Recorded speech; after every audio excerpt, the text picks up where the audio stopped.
Hello, welcome back everyone. This is the Mindful Minimalist. I talk about minimalism, mindful living, and mental health. Today we're going to focus on mental health during quarantine. I know this is a big thing that people have started talking about because quarantine is going longer than I think any of us expected, and that can take a real toll on your mental health. I have already dealt with many mental health issues over the last few years, as you all know.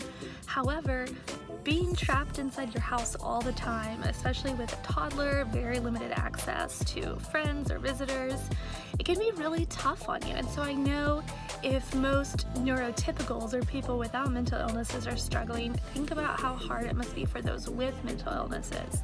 So I put up a list of 5 different things to help you with your mental health during the struggle. I'm sorry guys if my camera's like all over the place. Clearly I'm just in my car holding it. Anyhow, so let's go ahead and dive right in. The first one is socialization. As hard as that is when we're in quarantine, I encourage you to at least be messaging your friends, texting your friends on a daily basis, if not doing FaceTime or video calls. That's been one of the best things for me. And I'll admit I haven't done as much as I want to or as I feel like I should, so I need to get on that and work on a little bit more. Just being able to talk with your friends and other people is so encouraging and uplifting, and it's really needed. Human beings were made for connections and talking with people, so this is something that you really can't put aside. So the next thing is to reach out for help. If you are struggling with your mental health, whether it be anxiety, depression, PTSD, any other mental illness, please do not feel like you have to just sit here and handle it on your own because of quarantine. What I did for a while is I did counseling and my psychiatry all online over the phone. And so if you're interested in how you could do that, go ahead and message me or comment because that was so useful to me. I was so thankful that I didn't have to quit just because of all of this going on, because it's so beneficial to me. I know I couldn't make it without those 2 things. The third thing, I have some written down. The third thing is to dress up. So today I'm a little bit fancy, not much, but you know, curled hair, makeup, and a decent shirt on.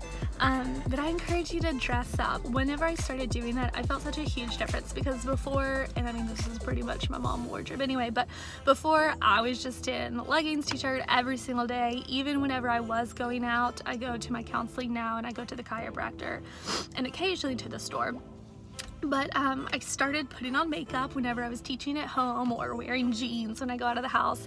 So even simple little things like that can make a huge difference in your self-esteem, your confidence, just your overall freshness, I guess, if that makes sense. Like you just feel clean, you feel put together, you feel like you're ready to go do something other than sit on the couch or just sit outside.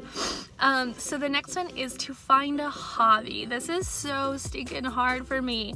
My counselor, my mom, my husband can all tell you I struggle so much with finding things I enjoy doing. Now, I like to craft, I like to do yoga, I like to watch TV, be on YouTube, be on my phone, tons of stuff like that.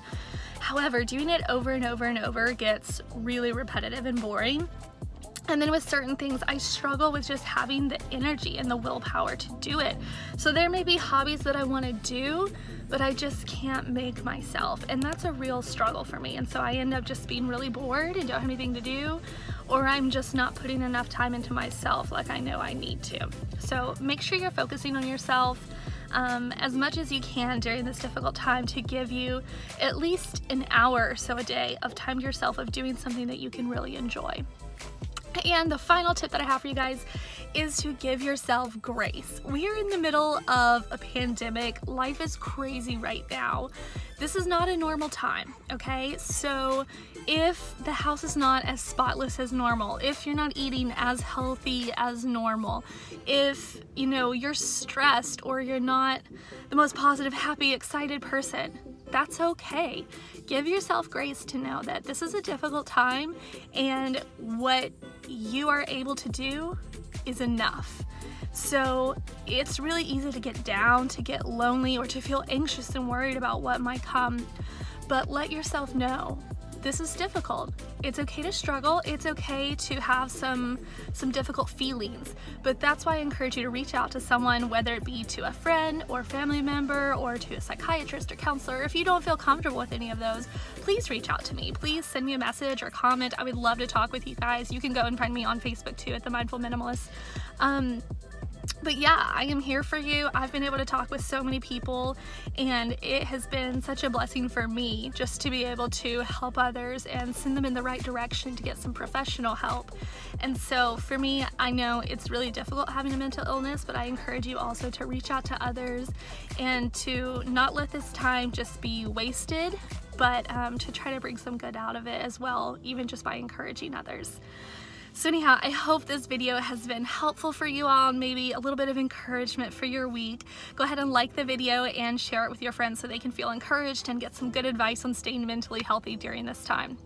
Thank you guys. Bye.